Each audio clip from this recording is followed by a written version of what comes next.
매주 수요일에는요, 이 보수의 시각으로 현안을 들여다보는 진격의 보수 시간이 있습니다. KBS 정치합시다 시즌2의 화끈한 대한민국의 이건 명실상부 대표 보수 논객이십니다.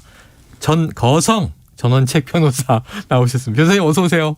대표 보수 논객이 아니고 네. 1세대. 1세대. 네. 세대론으로. 1세대라고 요사이 젊은 분들이 잘 하시는 분들 많잖아요. 평가를 잘 하는 분들이 많은데 다만 하나 듣는 입장에서 조금 아쉬운 게 있다면 자신이 먼저 보수 이론에 정통해야 한다. 이 진보도 마찬가지입니다. 네네. 가령 칼 마르크스의 자본이라 크는 책을 단 한 번도 안 읽은 사람이 좌파인 척. 진보 논객 역할을 한다면 그 코미디예요. 네네. 자, 자신이 대변하고 주장하는 진영의 이론에 좀 탄탄함을 갖췄으면 한다. 1세대 보수 논객께서 후배 평론가들에게 전하신 말씀입니다. 자, 오셨던 게 지난 1월 22일이니까 한 달여가 됐습니다. 많이 지났죠. 네, 한 달인데 잘 지내신 거죠? 예, 글쎄요. 제가 한 예언이 작년 10월부터 그대로 계속 맞아 들어간 걸 보면서 네. 역시 이번 대선판은 참 신기하기도 하다. 어떻게 한 채 예상도 못 벗어나느냐 이런 생각을 하게 됩니다. 네. 우리가 부처님 손바닥 이런 아니. 그건 전혀 아니고요. 전거성 손바닥 안에서. 그건 전혀 아니고 대선판이. 아마 많은 기자들이 그렇게 생각할 거예요. 네. 이 정치부 기자들하고 지금도 가끔 가다가 저녁 때 술 한잔 할 때도 있고 한데 제 사무실에서. 네. 그런데 그때 그런 얘기들이 나와요. 예상을 잘 벗어나질 않는다. 쉽게 말하면 캠프 간에도 이 상대가 어떻게 치고 나올지를 잘 몰라야 되는데 그렇죠. 다 서로 간에 예상한 대로 치고 받고 이 공방이 예상을 못 벗어나는 겁니다. 마치 시나리오대로 가듯이. 자, 그런데 이제 정치합시다에서 이렇게 뵈니까요. 정치평론계 정보통 이렇게 활약을 하시던데 지금 기자들과도 이제 소통한다 말씀하셨는데 정보들은 다 어디서 수집하시는 거예요? 제가 언론사에 그래도 한 3, 4년 있었던 셈이니까 저는 기자로 위촉돼서 들어갔거든요. 네. 지금 또 그런 기자들하고 자주 교분을 나누고 그 외에는 없죠. 그리고 또 이게 보수 논객을 몇십 년을 하다 보면 문제가 또 1세대잖아요. 이 정치판에 계시는 분들하고 자연히 교분이 많이 쌓입니다. 그래서 남들이 안 듣는 얘기도 가끔가다 듣긴 하는데 그게 혹하다 보면 정보를 잘못 알게 돼요. 엉터리 정보들이 많으니까. 엉터리 정보도 정치판에서 나온다. 엉터리 정보도. 그것도 하나의 철칙입니다. 그런데 그것도 역시 이제 관록과 해안이 있어야 분별해낼 수 있을 것 같습니다. 자, 이 정보를 바탕으로 한 냉철하고 객관적인 분석 오늘도 이제 기대를 해보고요. 자, 본격적으로 시작을 해보죠. 이 대장동 녹취록을 둘러싼 양쪽 후보 측의 공방 여전히 뜨겁고 토론회도 또 나오고. 자, 이재명 후보 MBC 라디오에서 한 이야기를 듣고 와서 전거성님의 이야기를 듣겠습니다. 윤석열이 나한테 앞으로는 더 못 봐주겠다. 그랬다. 검사들 돈 좋아한다. 돈 안 받은 사람은 땡땡밖에 없다. 네. 조은석 이런 사람 돈 안 받더라. 그런 사람 다 받더라. 윤석열은 내 카드 안 하면 죽는다. 영장 나오면 바로 죽는다. 그런 얘기를 했는데 객관적으로 보면 누가 의심받아야 됩니까? 그래서 제가 확실하게 규정을 하는데 지금 현직 총장이고 현직 검사에서 드러나지 않았을 뿐이지 이거는 검찰 게이트고요. 그리고 윤석열이 몸통이라고 저는 진짜 100% 확신합니다. 네, 검찰 게이트다. 윤석열이 몸통이라고 100% 확신한다. 이재명 후보 얘기입니다. 이게 지난 월요일 밤 1차 법정 토론에서 나온 얘기의 연속선인데요. 어떻게 들으셨습니까? 대장동 개발을 두고 이 대장동 게이트라고 아마 제일 먼저 얘기한 사람이 저일 겁니다. 그래요? 이 사건 터지자마자 저는 게이트다고 얘기를 했는데 대장동 게이트를 두고 이걸 이재명 게이트다 아니다 이게 이번 토론에서 논란이 됐잖아요. 네네, 그랬습니다. 이재명 후보가 공격을 하니까 윤석열 후보가 그 대화로 끝에 이재명 게이트란 말이 나온다 이러니까 이재명 후보가 그 말이 없다. 만약 있다면 사퇴하겠냐. 없다면 허위사실이라면. 이렇게까지 치고 나온 거예요. 맞아요. 만약에 그때 윤석열 후보가 예, 좋습니다. 내가 사퇴하겠습니다. 만약에 있다면 네. 사퇴하겠습니까? 이렇게 치고 나왔으면 어떻게 됐을까요? 나는 그 굉장히 심각한 그 문답으로 보거든요. 네네. 둘 중에 한 사람은 허위 사실을 얘기를 한 거예요. 네. 그리고 실제 뚜껑을 여니까 이재명 게이트란 말이 있었습니다. 표현은 등장을 했고요. 예. 그런데 만약에 그 이 녹취록에 노래방에서 한 녹취록이에요. 네네. 저도 많이는 못 보고 월간조선에서 단독 보도를 한 주요 내용만 내가 대충은 봤는데 만약에 그 녹취록에 윤석열이가 대장동 게이트에 깊이 관여되어 있다 이런 내용이 있었다면 민주당 캠프에서 가만히 있었겠습니까? 네네. 그건 아니죠. 이 녹취록은 대부분 김만배의 허풍이 많이 들어가 있는 그런 녹취록을 저는 봅니다. 네네. 제 개인적으로는요. 저도 서초동에서 변호사 생활을 오래 하고 또 제 또래가 대부분 대검에서 수사기획관이라든가 이런 이제 주요 역할이 있었기 때문에 자주 그 기자들하고 접촉도 하게 되고 자연히 술자리도 가지게 되고 해서 법조 기자들을 제법 많이 아는데 네. 과연 이 녹취록에 있는 김만배의 그 허풍이 지금 다 진실이라고 하면 그건 굉장히 놀라운 일이죠. 뭐 그 사람이 전체 법조계를 마구 네. 물었다 이런 그렇죠, 얘기가 그렇죠. 되는데 그건 아니죠. 그리고 우선 대장동 게이트를 갖고요. 윤석열 게이트라고 하면 그 코미디입니다. 그 자체가 코미디예요. 네. 그걸 믿을 대한민국 국민이 누가 있겠어요. 그래서 이런 주장을 지금 선거 막판에 와서 내놓는다는 것 자체가 네. 저는 굉장히 무리수라고 봅니다. 무리수다. 물론 이제 다급해지니까 네. 이런 주장 저런 주장을 다 하게 되는데 나는 이럴 때 좀 더 큰 시각으로 치고 나오는 후보들이 왜 없을까. 신문 사설에도 그렇게 나오잖아요.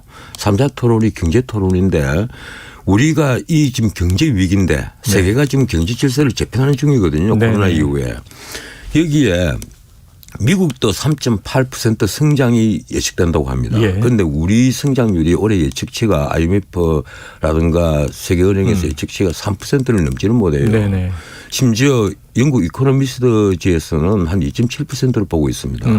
우리가 이른바 선진국 중에서는 가장 낮은 저성장이에요. 네. 그 씨앗이 이미 그 소득주도 성장 때문에 문재인 정부 초기에 뿌리졌단 말이에요. 코로나 이전에.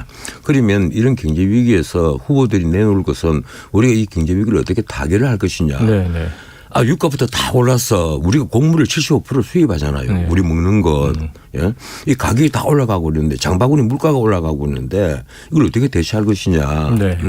지금 그런데 유동성 자체를 너무 줄이면 가계부채 이미 1900조 가까운 가계부채 특히 자영업자들이 빚지고 있는 데 대해서 엄청난 부담을 안게 된단 말이에요.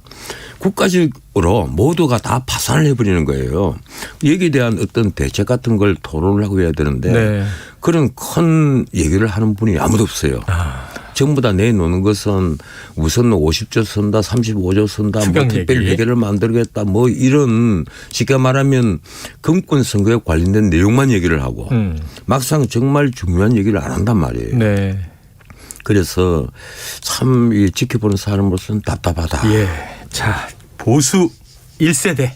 지금 이제 이 대선 사실은 여야 후보 모두 다 지금 비판해 주신 거예요. 예, 그렇습니다. 해야 할 이야기를 하지 않고 지역적인 이야기만 하고 있다. 답답해 하셨습니다. 자, 그런데 이제 대장동 녹취록 얘기가 나왔으니까 요건 하나 여쭤보고 넘어가죠. 예. 그러니까 이제 김만배의 허풍이 많이 개입됐다. 그래서 다 믿긴 어렵다. 제가 보기에는 그래요. 네네. 근데 그 안에 또 이제 일말의 진실이 뭘까 하는 걸 이제 찾아내는 게 우리의 일일 텐데 김만배 씨가 말했다는 이제 뭐 내가 가진 카드면 윤석열은 죽어. 뭐 이 얘기를 민주당이 이제 해석을 하는 겁니다. 이게 2011년 당시 부산저축은행 대출 비리와 연관돼 있는 것이다.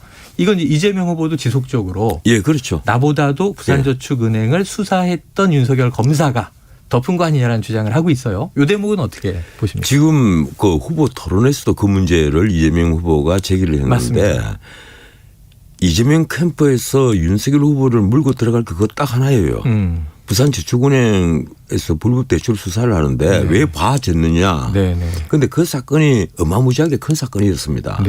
뭐 기억하실지 모르겠는데 연일 신문에 대문짝만하게 나는 사건이거든요. 정치인도 많이 연루가 됐었죠. 예, 거기에 가령 이 대장동에 그 대출한 이 돈, 이 종잣돈이라고 하는 돈. 1,100억대. 이게 과연 큰 부분이냐 하는 문제는 나중에 특검을 하면 다시 밝혀지겠죠. 지금 윤석열 후보는 이 문제까지 다 포함해서 특검하자. 그렇죠. 나는 여기에 대해서 조금 더 조금도 잘못이 없다. 당시에 내가 중수 과정한 건 맞는데 조금도 잘못이 없다. 근데 직접 조사한 것도 아니지만 수사 지휘한 거지만 잘못이 없으니까 여기까지 포함해서 다 특검을 하자 이 얘기를 하지 않습니까?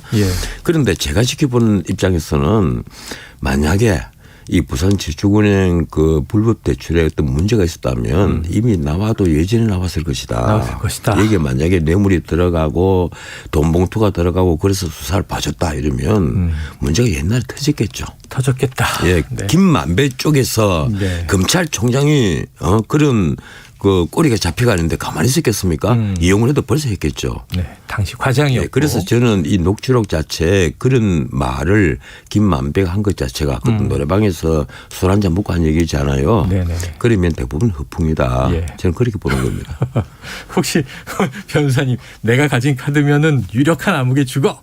이런 허풍은 제가 만약에 그런 허풍을 친다면 아마 꽤 많은 사람이 그런 될 거예요. 저는 옛날부터 워낙 많은 사람들하고 술자리를 가졌으니까. 김만배 씨보다 더 많은 카드를 가지고 계시군요. 그건 아니죠. 궁금합니다. 자, 그런데 이 와중에 이제 이것도 이제 어느 정도 허풍인지 모르겠어요. 애초에 그분이라는 표현이 등장했을 때 이 국민의힘 쪽에서는 바로 그분이 대장동의 몸통인 이재명 당시 시장 아니겠느냐.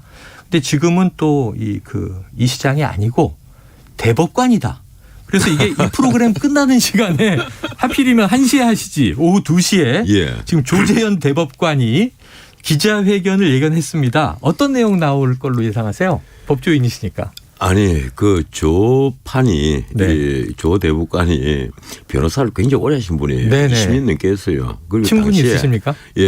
깨놓고 말해서 성공한 변호사였습니다. 성공한 변호사다. 성공한 변호사란 말은 수입도 만만치 않게 괜찮았다. 그래서 작은 돈에 인연하는 분도 아니고 이분이 아마 오히려 1세대 인권 변호사라고 불려야 될 그런 사람입니다. 그래서 녹록지 않은 분이에요. 나는 이분에게 어떤 사가 끼었다 하는 것을 정말 믿지 않습니다. 내가 이 자리에서 특정인을 놓고 호불호를 평가를 해서는 안 되는데 저하고는 특별한 관련이 되는 분은 아니지만 그래도 내가 믿고 싶은 대법관 중에 한 분이에요. 법조계 인사들에 대한 평판은 다 알고 계시니까. 그리고 김만배라는 분이 제가 알기로는 그렇게 법원 쪽에 많은 사람을 알지를 못했습니다. 검찰을 출입하는 이제 기자였으니까. 그래서 가령 김만배가 조 대법관까지 알고 있고 사실 권순일 대법관 방을 왔다 갔다 하는 것도 난 누구 소개로 알게 됐지 않겠느냐 이런 생각을 하는데 제가 어느 정도 실마리는 갖고는 있습니다만 제가 이 방송에서 얘기를 못 하겠는데 김만배와 이 조 대법관 사이에 어떤 깊은 관계가 있다. 나는 그거 못 믿겠어요. 그럼 오늘은 이제 조 대법관은 잠시 후 지금 한 30여 분 남았는데 기자회견에서는 전면적인 부인의 이야기를 할 가능성이 높네요. 저는 그렇다고 봅니다. 아마 그분이 화가 몹시 났을 거예요. 그분이 그렇게 얼마 되지 않은 돈 아니면 모르겠습니다. 50억 클립에 들어갔다면 이미 이름이 나왔겠죠. 그렇지 않고 기껏해야 빌라 같은 것을 받고 딸이 살고 있는 빌라 같은 것을 받고 어떻게 사건에 연관이 됐다. 저는 그렇게는 보지 않습니다. 그래요. 한번 2시에 이 해명 기자회견을 들어보도록 하겠고요. 자, 그런데 이제 오늘 또 쏟아지는 관련 뉴스는 속보가 나온 이후에 이게 지금 대선이 약 2주 남았는데 지금 이 시점에 기자회견을 한다는 것 자체가 정치적 고려가 있는 거 아니냐 하는 또 해석이 덧붙여져요. 본인 입장에서는 일단 이름이 거론됐으니까 아니 당장 억울할 수 있겠죠. 법원 처장을 행정처장을 하고 그리고 대법관을 하고 있다 한 사람뿐이에요. 조판뿐이란 말이에요. 이러니까 그 양반으로서는 황당하죠. 그렇죠. 지금 이걸 해명하지 않으면 지목이 됐는데 영문이 뒤집어 쓸 수가 있으니까 아마 그랬으나 하는 기자회견으로 봅니다. 물론 기자회견 내용은 저는 잘 모르겠습니다만은 아마 그럴 거예요. 그럼 정치적인 고려는 없는 것이다. 이렇게 보시는군요. 본인이 억울하니까. 법조 출입 기자들이 먼저 압니다. 대부분 출입 기자들이 어느 판사는 성향이 어떻고 어느 판사 성향이 어떻고 하는 걸 먼저 알죠. 법조 기자들은 또 어느 정도 알고 있을 것이다. 자, 그러면은 지금 개인적으로 판단하시건데 관련이 없을 것이다. 저는 그렇게 봅니다. 이렇게 주장하셨습니다. 지금 이제 본인은 부인하고 있지만 50억짜리 빌라에 딸이 살았다. 이런 의혹이 이제 녹취에 의한 재구성 의혹이에요. 또 수원의 아파트 주소까지 등장하다 보니까 예. 허세 중에도 이건 뭐 특정한 또 부동산이 딱 특정되다 보니까 일말의 가능성은 없을까요? 글쎄요. 그건 한번 지켜봅시다. 제가 네. 뭐 그분들의 사생활까지 내가 깊이 아는 건 아니니까. 네. 다만 지금까지 우리들에게 알려지기로는 그래도 이 조 판사는 그런 분은 아니다. 네. 예, 그렇게 알려져 있고 또 변호사로서 과거에 그렇게 성공을 했던 분이 예. 지금 새삼스럽게 그런 빌라 같은 걸 받고 뭐 어떻게 한다. 네네. 그건 알 거예요. 네. 자, 지금 이제 관련된 게 크게 보면 이제 50억 클럽 관련이잖아요. 요 하필 또 이 빌라 가격도 약 50억 추정 그러다 보니까 현금으로 안 갔으니 부동산으로 준 건가 뭐 이런 의혹들인데 곽상도 전 의원은 구속 기소됐고요. 그 혐의에 대해서는 어떻게 생각하세요? 글쎄요. 이 지금 대한민국 검찰을 내가 너무 무시하는 것 같은데 네. 사실은 50억 클럽에 있어서 이 곽상도를 수사하는 것도 중요하지만은 그보다 국민들이 더 큰 의혹을 가졌던 그러니까 재판 거래 의혹이 연루된 권순일 대법관은 왜 아직도 별다른 말이 없는지 모르겠어요. 50억 클럽 중에 있죠. 권순일 전 대법관. 엄청난 사건입니다. 네. 국기를 흔드는 나는 건국 이래 어쩌면 우리 사법부로서는 네. 최대 치욕적인 사건이 될 수가 있는 사건이거든요. 네. 대법원 판사들이 그 재판 거래 연루가 됐다. 이건요.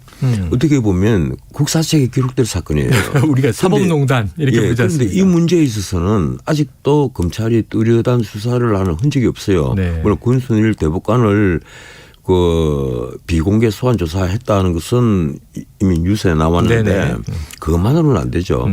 이게 수사를 하려면 돈의 흐름을 파악하면 됩니다. 네네. 쉽게 말하면 화천대유를 비롯한 이 천화동인 그리고 여러 2호, 3호 뭐 이런 이런 데서 돈들이 다 어디로 흘러갔는지 네.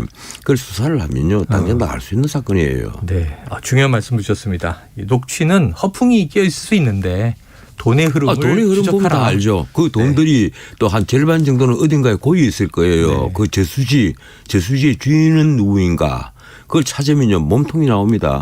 그 몸통이 게이트의 주인이에요. 그래요. 자, 몸통 게이트의 주인. 돈의 흐름을 따라라. 오늘 셜록 홈즈 같이 중요한 수사 특검하면 아마 한 달 아니면 끝날 거예요. 이건요. 한 달 아니면 끝난다. 말씀 주셨습니다.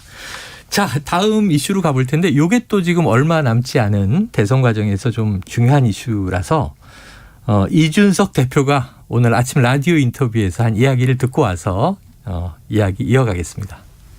제가 이제 이건 말씀드릴게요. 네. 국민의당 관계자 언행을 조심하셔야 되는 것이 국민의당 관계자들이 안철수 대표의 의사와 관계없이 우리 측 관계자에게 네. 안철수 대표를 접게 만들겠다는 등의 제안을 해온 것도 있습니다. 우리 후보는 통 큰 사람이에요. 반대로 대상이 그럼 통 큰 사람이냐 했을 때 저는 아닌 것 같습니다. 네, 그렇기 때문에 통 큰 합의라는 거는 통 큰 사람 둘이 만나서 해야지만 통 큰 합의가 되는 거지 통 큰 사람과 속 좁은 사람이 만나면은 그거는 복장 터지고요. 네. 자, 요약을 해보죠. 일부에서 이게 지금 정말 제가 너무 궁금해서 변호사님을 너무너무 기다렸습니다. 왜 이러는지 아무도 얘기를 속 시원하게 안 해주던데 지금 얘기는 이래요. 안철수 후보 쪽에 배신자가 있고 자, 안철수 후보는 속이 좁은 사람이다. 그리고 조롱의 힘으로 개명하라 이런 비판까지도 국민의당 쪽에서 날아온 상황인데 자, 일관적으로 꿋꿋하게 안철수 때리기를 계속하는 이준석 대표. 왜 이러는 겁니까? 왜 그렇게 했어요? 다 알잖아요. 네. 곧 있을 지방선거, 이 공천권 뭐 이런 게 가장 크게 작용을 하고 안철수와 합당을 하면 네. 이준석은 사라지죠. 또 하나 그 이준석을 두고 네. 제가 그 과거 어느 언론과의 인터뷰에서 그런 얘기를 했어요. 이제 젊은 당대표가 됐으니까 좀 겸손했으면 한다. 네네. 젊은 당대표 이 겸손을 기대하는 것도 좀 무리일지는 모르겠는데 겸손하면 네. 자기가 아마 훨씬 더 그 힘을 가지게 되고 또 하는 말 한마디 한마디가 이 권위를 가지게 될 거예요. 그런데 그렇지 못했어요. 이 이준석 대표는 기회 있을 때마다 이 방송에 나가서 맞습니다. 하루에도 뭐 한 번도 아니고 두 번씩 하는 것도 저는 본 적이 있는 것 같은데 하고 싶은 말 다 한단 말이에요. 당대표가. 네. 그리고 가령 안철수와의 그 어떤 후보 단일화 문제. 이건 깨놓고 말해서 안철수 후보가 양보하는 것 아니겠어요. 지금 6% 7% 되는 그 후보에게 40%가 넘는 지지를 받는 후보가 양보를 할 수는 없는 문제란 말이에요. 그래서 그 단일화의 명분을 줘야 되는데 네. 계속해서 조롱조의 말을 하고 그리고 이 자존심을 걸는 얘기를 하는 거예요. 네. 과거부터 두 사람의 관계에 있어서 그런 얘기가 꾸준히 흘러나왔습니다. 맞습니다. 나는 이준석 대표가 정말 해서는 안 되는 말들을 너무 많이 하고 있다. 이분도 마찬가지입니다. 가령 국민의 당에 배신자가 있다.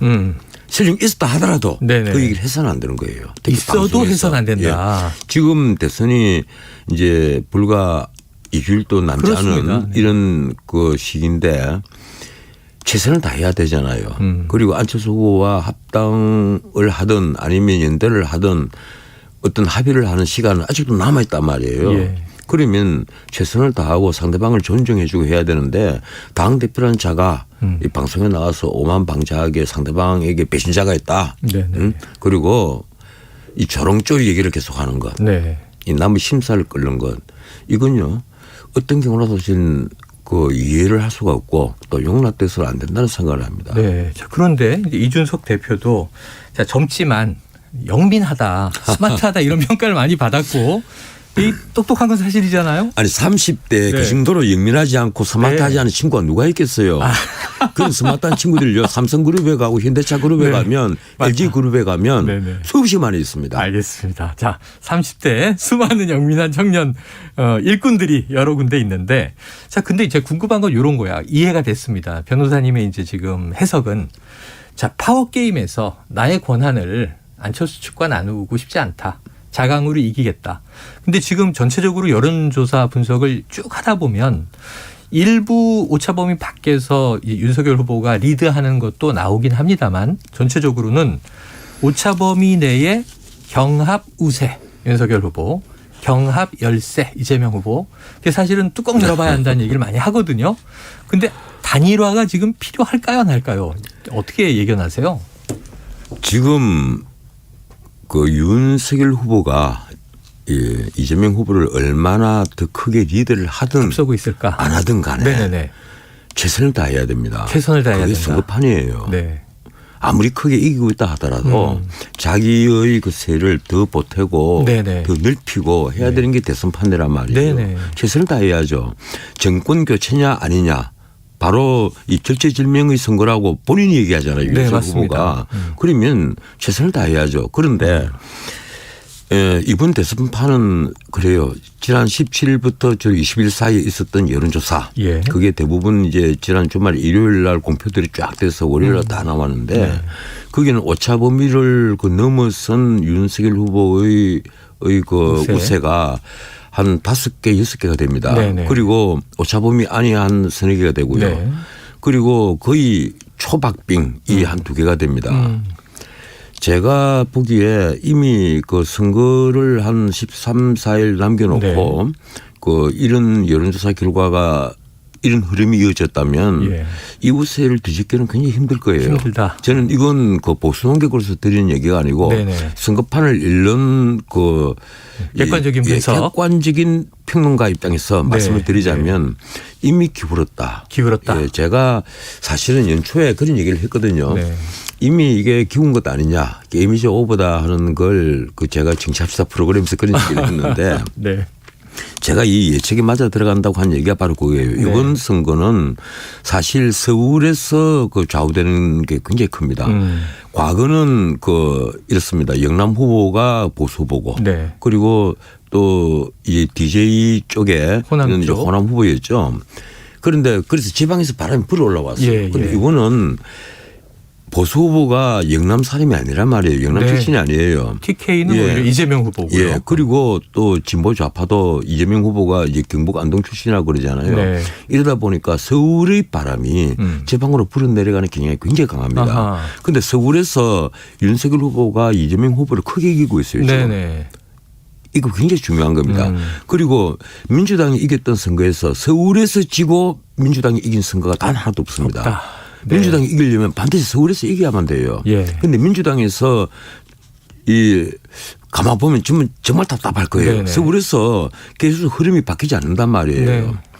이 서울을 뒤집지 않으면 민주당은 이길 수가 없는 선거다. 그렇게 되어가고 있다. 이 말씀을 드리고 싶고 또 두 번째 내가 이번 대선판이 시작되면서 역대급 그 비호감 선거니까 그렇게 얘기하고 있죠. 이 선거에서는 정권 교체냐 아니면 정권 재창출이냐 이 비율이 굉장히 중요하다. 네네. 그런데 선거가 시작되고 나서 지금까지 정권 교체의 그 퍼센테이지. 네네. 여론이. 예, 여론이 조금도 줄지를 않습니다. 네. 그 평균치가 53, 4%가 돼요. 예. 적게는 50%, 많게는 60%까지 나온단 말이에요. 과반을 넘기고 있어요. 예, 거의 모든 여론조사에서 그래요. 네. 그리고 정권 재창출은 어떠냐. 정권 유지.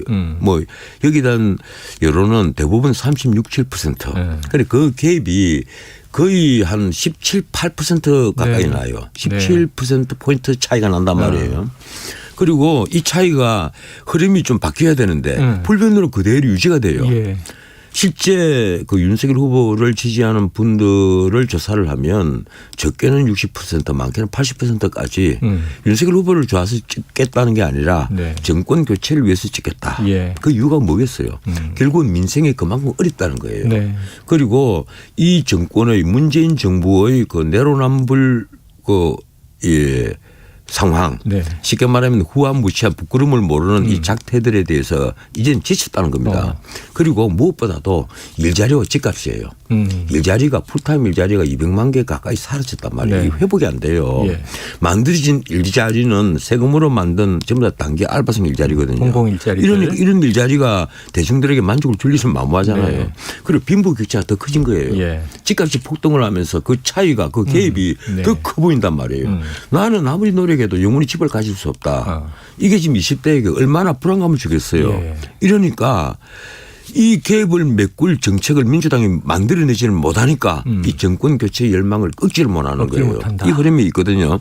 또 세 번째 지금까지 뭐니 해도 이재명 후보는 본인 리스크를 안고 있었습니다. 본인의 대장동 리스크부터 형수욕설 리스크까지 본인 리스크를 안고 있었어요. 윤석열 후보의 리스크는 이재명 후보도 갖고 있는 가족 리스크에 국한이 됐어요. 네. 뭐 저쪽에는 아들의 이 성매수 의혹 그리고 도박 의혹 이런 의혹이 있고 또 부인 김혜경 논란이 터졌잖아요. 그런데 이쪽에는 있어봤자 김건희 녹취록 파문이 있었던 그런데 막상 그 뚜껑을 열어보니까 별거 아니란 말이에요. 영향을 크게 못 줬죠. 보통의 장삼 이사의 안악들이 전하게 되고 하는 수다 정도 그 정도로 들렸거든요. 그러니까 오히려 야 여거리다 이런 평가가 나올 정도로 이 소문난 잔치에 먹을 것도 없더라 이래 되어 버리니까 결국은 그것도 역풍을 맞은 셈이 됐습니다. 그런데 반면에 이재명 그 후보의 본인 리스크는 계속하는 거예요. 나 이 차이가 크다고 봐요. 마지막으로 이 결정타를 준 게 뭔가 하면요. 김혜경 법카 소고기 사건입니다. 법인카드로 소고기를 사 먹었다. 이건요. 보통 그 가정주부들 이 장바구니를 들고 마트에 가서 이 장을 보려 할 때 저도 가끔가다 이제 마트에 갑니다만 물가가 오르는 게 피부로 느껴져요. 그런데 속 상해하는 그 가정주부들의 속을 다 뒤집어 놓은 거예요. 어떻게 이럴 수가 있느냐. 공과 사를 구분은 이렇게 못하고 자기들은 이거는 불법 의전도 아닙니다. 그걸 훨씬 넘어서는 거예요. 황태우 의전이에요. 이런 의전을 받으면서 어떻게 자기들이 민주정부의 통치자를 하겠다고 하느냐 하는 어떤 반감이 생겨버린 겁니다. 그래서 여론조사를 보면요. 가정주부에서 약간 윤석열 후보 쪽 지지가 높았는데 그것이 거의 2배가 되어버렸습니다. 특히 서울의 경우는 아주 심해요. 그래서 이 마지막 김혜경 법관 소고기 사건이 나는 이재명 결정적이다. 후보 쪽에 치명타를 입혀버렸다. 치명타다. 그리고 이 사건이 터지고 나서 네. 이게 영향을 미친 여론조사를 쭉 보면 이제 윤석열 후보가 40%를 계속 넘어서는 여론조사가 나오고 그리고 이재명 후보는 여전히 35% 플러스 마이너스에서 박스권에 묶여 있다. 그겁니다. 야, 지금까지 전체 지금 대선 판세를 종합적으로 강의식으로 쭉 분석을 해 주시는데 너무 재밌습니다. 완전히 재밌고요. 근데 이제 그럼에도 불구하고 겸손해야 하고 단일화는 필요하다. 최선을 다해야 한다. 그 말씀을 하신 건데. 자, 청취자 1443님. 야, 이 목소리 누구십니까? 제가 제일 좋아하는 전원책 변호사님 아니십니까? 하시는 말씀마다 명언입니다. 아니 왜 이러세요? 이 게시판에 제 욕이 저를 그 좋아한다는 목소리보다 아마 20배 정도는 많은 걸로 보입니다. 그 통계는 이제 끝나고 뽑아보도록 하겠고요. 요즘 젊은이들이 이제 명언을 띵언 이렇게 부르는데 또 이름 남하은님은요. 조금 전에 라디오 틀었는데 지금 나오신 분 누구예요? 속 시원한 사이다 분석 최고입니다. 자, 여러분께서는 지금 전 스트라다무스, 전거성, 전원책 변호사의 어디서도 듣기 힘든 원톱 정치 평론을 들으신 거고요. 자, 끝으로 시간이 다 됐는데 그래도 정말 사실 사전투표 생각하면요. 2주도 안 되더라고요. 열흘 남짓인데. 그렇죠. 마지막 조언을 한 말씀 주시죠. 제가 이 대선 때마다 늘 하는 얘기가 있어요.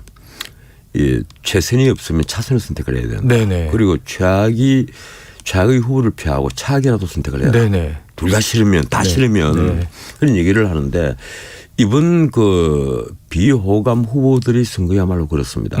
이 민주정부에서 선거란 게 뭔가 하면요. 총탄 없는 내전이에요. 그건 제 얘기가 아니고 월터 리퍼먼의 얘기입니다. 유를리안 책에 그렇게 쓰여 있잖아요. 총탄은 이 투표지가 총탄 대신의 역할을 한다는 거예요. 그래서 이런 내전을 통해서 화해의 하나의 새로운 지평을 여는 겁니다. 선거라는 게 막상 누가 이기고 지고 그래서 끝나는 것이 아니라 그래서 우리 공동체가 이렇게 하나의 통일이 되는구나. 그게 이제 선거 역할이에요. 그렇죠. 그런데 이번 선거에서는 특히 그렇습니다. 이 최선이 없으면 차선을 택해서 투표를 해야 되고 그리고 본인이 생각하는 최악을 버리고 차악이라도 선택을 해야만 한다. 이 사실 최악을 버리고 차악이라도 선택하자는 얘기는 제작군이 저 얘기했습니다. 벌써 한 10년 전부터 선거 때마다 그런 얘기를 하니까. 야, 정말 투표 꼭 참여해 주셔야 되고요. 자, 사실은 이 대선 끝나고 뵐 판인데 특별히 3월 7일 대선 이틀 전에 전원책 변호사님을 다시 모시고 마지막 판세 분석을 들어볼 예정이니까 많이 기대해 주시고 오늘의 예언이 또 맞아 들어가는지 그때 확인해 보도록 하겠습니다. 변호사님 오늘 말씀 고맙습니다. 예, 고맙습니다.